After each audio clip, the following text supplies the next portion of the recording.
euforianya aku mungkin jatuh cinta kali. Dan memang kekuranganku itu harus aku akuin. Aku kalau jatuh cinta tuh suka begitu. Kamu bucin? Bucin banget. Kamu bucin? Bucin banget.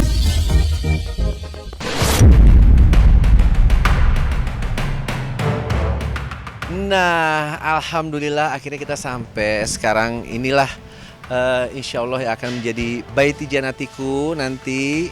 Cuma ini memang ini ya pemirsa. Jadi masih sekitar mungkin sekarang udah 75%.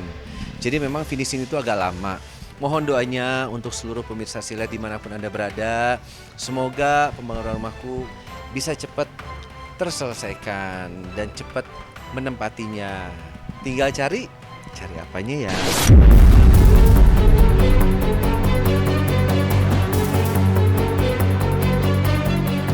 Ya, itulah kabar bahagia yang sepertinya coba dipamerkan Ferry Irawan. Yang hingga kini masih terus terlibat perseteruan panas dengan sang mantan istri, Vena Melinda. Dengan wajah sumringah, Ferry memamerkan perkembangan pembangunan rumah barunya dan juga kesiapan yang membuka hati untuk jodohnya yang baru. Dan entah karena tersulut dengan aksi pamer sang mantan tersebut, tiba-tiba saja Vena Melinda membongkar kembali luka lamanya terkait pernikahannya dengan Ferry Irawan yang hanya seumur jagung. Dan parahnya sempat diwarnai aksi KDRT yang menyasarnya.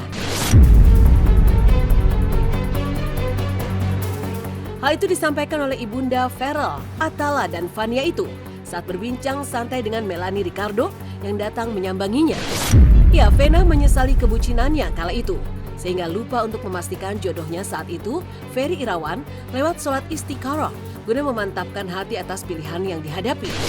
Lantas, bagaimana penyesalan mendalam Vena atas apa yang kemudian mewarnai pernikahan berbalut kebucinannya terhadap Ferry Irawan?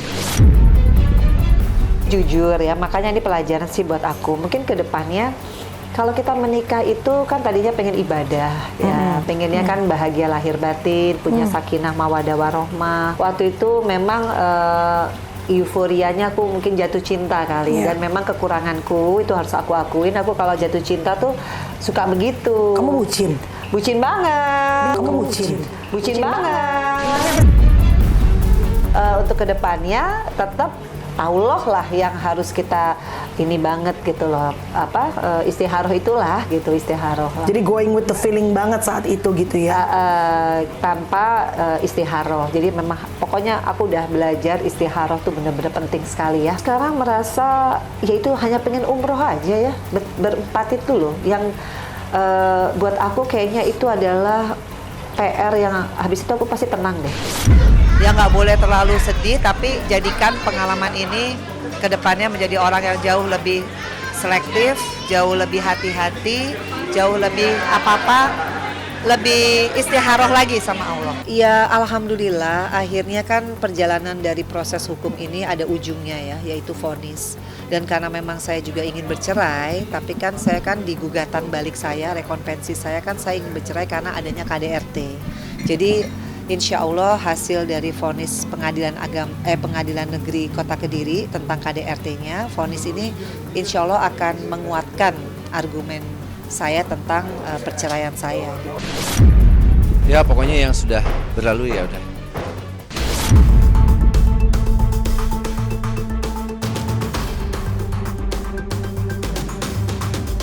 Kenyataan pahit menjadi korban KDRT dengan beberapa luka yang dialaminya. Konon tak lantas membuat Vena trauma dengan sebuah pernikahan.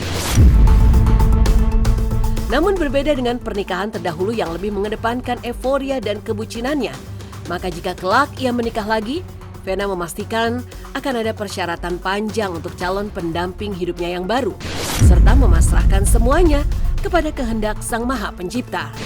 Aku sekarang doanya ya Allah kalau memang saya masih ada jodoh di dunia ini, berikanlah saya yang ini. Aku punya panjang sekali daftar ya gitu. Tapi kalau memang bukan kehendak Allah, mungkin di surganya Allah aja. Sekarang dengan peristiwa ini, aku bersyukur Mel, karena aku makin dekat sama Allah. Bersyukur aku. Karena aku makin deket sama Allah dan aku terus ingin memaksakan untuk ibadahku ditingkatkan, sholatku, kemudian cara berpikir ya. Kalau nggak deket sama Allah, aku pasti nggak begini lah ya. Nggak bisa bertahan. Mungkin penampilannya juga nggak begini kan? Iya. Pasti akan lebih depresi. Kalau trauma mungkin enggak sih, tapi lebih kepada ini kan masih keep going gitu ya. Jadi aku harus untuk ya facing the fact gitu, facing the reality bahwa aku nggak bisa skip. Alhamdulillah. Tapi sekali lagi kalau putusan pidana tuh nggak ada yang menang, nggak ada yang kalah. Lebih kepada aku sebagai korban KDRT, aku bisa memperjuangkan keadilan. Aku merasa ya perjuangan aku ini sudah sampai di titik di mana aku mendapatkan legitimasi kan, bahwa memang kan selama ini tidak diakui. Tapi kan negara sudah yang bekerja kan negara sekarang. Aku sebagai korban kan sudah melalui proses ini. Artinya kalau negara sudah menyatakan itu, kalau misalkan ada ketidakpengakuan itu kan itu haknya dia kan. Kalau dia merasa nggak puas kan dia masih bisa banding dan lain sebagainya. Artinya komplainnya bukan ke aku. Apapun sekarang hidup saya untuk keluarga. Pokoknya tujuan saya itu membahagiakan keluarga, bukan hanya ibu saya, tapi saudara-saudara kandung saya juga. Gitu. Saya punya cita-cita yang akan saya lakukan untuk mereka semua. Akan saya berikan ke mereka, insya Allah kalau Allah berkehendak satu-satu nanti saya bisa berikan.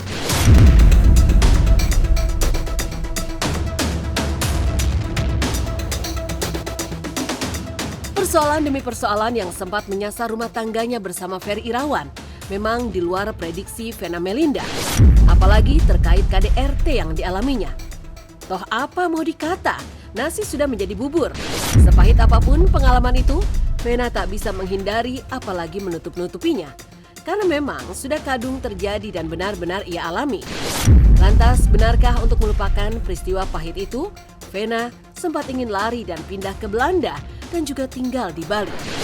Apa reaksi keluarga utamanya anak-anaknya terkait keinginannya untuk pindah pergi dari Jakarta? I move kayaknya. Kemana Mbak? Ke luar negeri? Tadinya mau ke Belanda. Wow. Karena aku lihat Amsterdam kayaknya orang naik sepeda. Iya, enak terus kayaknya makan siang di taman. Aku tanya, Fania kamu mau nggak? Enggak kalau di sini aku nggak ada teman, dia bilang gitu. Oke. Tapi karena aku orang Bali gitu, mungkin aku kesana. Jadi mau pindah ke Bali? Mungkin. Tapi aku tanya dulu Farel, karena yang paling gak setuju tuh Atala sih. Oke. Nah Atala itu masih mbok-mboken kalau orang. Cuma bolak-balik maknya ya. Jadi dia sebenarnya masih berat kalau aku harus pindah. Tapi kan aku bilang Atala, you already 24, kakak 27. Ya it's time for mama untuk ia punya inilah keinginan sendiri ya. Karena kalian kan juga bukan anak-anak. Udah independen ya anak-anak ya. Karena traumatik yang terjadi di Jakarta, ataukah memang ada planning spesifik kenapa harus Bali? Bali itu blessing island buat aku. Karena aku kan half Bali ya. Jadi kalau di Bali itu nggak tahu kenapa aku kangen sih sama Feral Matala, tapi aku peace banget gitu, peacefully banget. Artinya kalau di sini tuh kayaknya orang tuh rushing banget gitu ya, dan orang tuh semua dinilai dari tasnya apa, mobilnya apa. Aku tuh sekarang di titik ya Melani yang hanya pengen cari bekalnya kalau aku dipanggil sama Allah, amal ibadah aku sudah membesarkan anak-anak, Feral Atala, tinggalkan PR-nya Fania. Alhamdulillah, yang pasti kepada Allah Subhanahu Wa Taala, aku bisa ngelewatin, aku bisa jadi orang yang belajar dari semua yang dikasih sama Allah di tahun 2023. Insya Allah mudah-mudahan ini menjadi stepping stone aku untuk bisa menjadi speaker khususnya bagi semua perempuan yang mengalami hal kayak aku. Insya Allah nanti siapapun yang mau aku untuk speak up di FGD atau di seminar atau apapun bentuknya, insya Allah aku akan siap dan gak usah bayar aku, karena pengalaman aku ini aku harus jadikan satu manfaat bagi semuanya.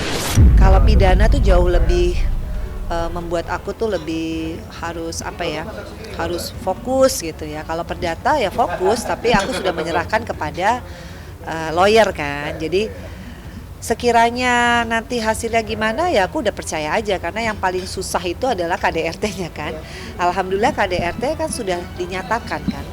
Ferry dinyatakan bersalah secara sah dan meyakinkan atas KDRT fisik dan psikis, makanya keluarlah vonis gitu. Jadi kalau perdata tuh aku ikutin prosesnya aja gitu. Aja pertanyaan saya, pernah nggak memukul hidung atau benturkan apalah Tidak pernah, alhamdulillah. sampai berdarah nggak? Oke, pernah nggak sampai tulang rusuk patah atau bergeser?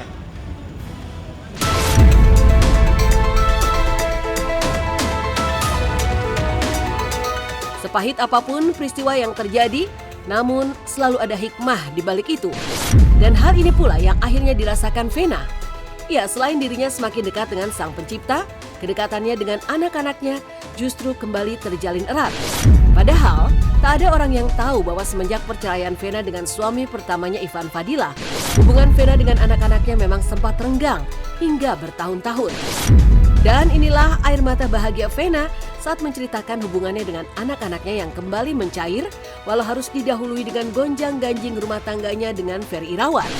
Feral itu kan sejak aku divorce yang pertama sama Atala sempat jauh kan. Iya. Tapi alhamdulillah saat ini dengan peristiwa-peristiwa ini justru Feral tuh dikit-dikit, mama aku mau curhat. Itu yang makanya waktu ulang tahun aku yang ke-51 dia ngasih aku tas, bukan tasnya sih sebenarnya. Iya. Suratnya itu loh. Apa isinya? Aduh, ada sih. Itu bikin aku baru baca paragraf kedua.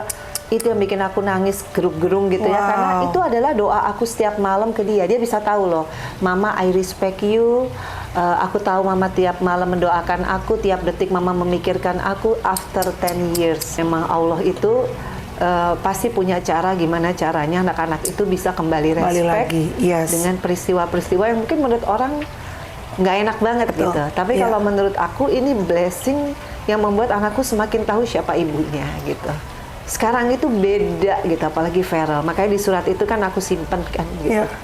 Aku baca paragraf keduanya, aku udah respect yang pernah hilang gitu. Wow, respect from the kids ya. Iya, yang pernah hilang itu akhirnya kembali setelah 10 tahun karena peristiwa ini, karena aku mendekatkan sama Allah.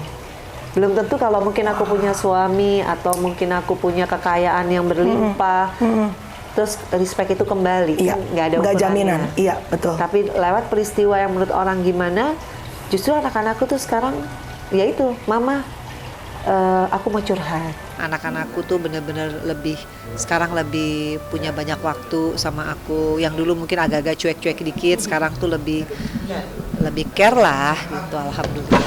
Sama kakak tuh waktu ya, jadi ya kita ngerasa udah spend time sama mama, bonding sama keluarga, sama Niang juga kan, jadi sama Fania, jadi seru aja sih. Maksudnya bulan-bulan lalu kan emang berat ya buat mama, dan bisa bikin mama ketawa terus tuh kayak happy juga.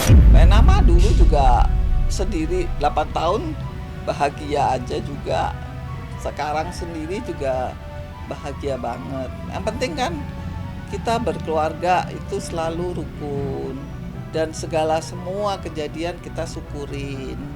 Kita selalu enak nggak enak kita nikmatin. Yang penting kita selalu niat tujuan kita selalu berbuat baik. Itu. Kalau saya kan dari awal saya bilang, saya sebenarnya lebih memilih untuk diam. Jadi saya sekarang tidak lagi berani untuk bicara kalau tidak ada faktanya semua. Ya. Makanya apapun itu selalu saya bicara dengan orang-orang memang yang peduli sama saya tanpa mempunyai tendensi apapun. Saya tadinya lebih memilih untuk diam karena saya lebih fokus untuk masa kini dan masa yang akan datang.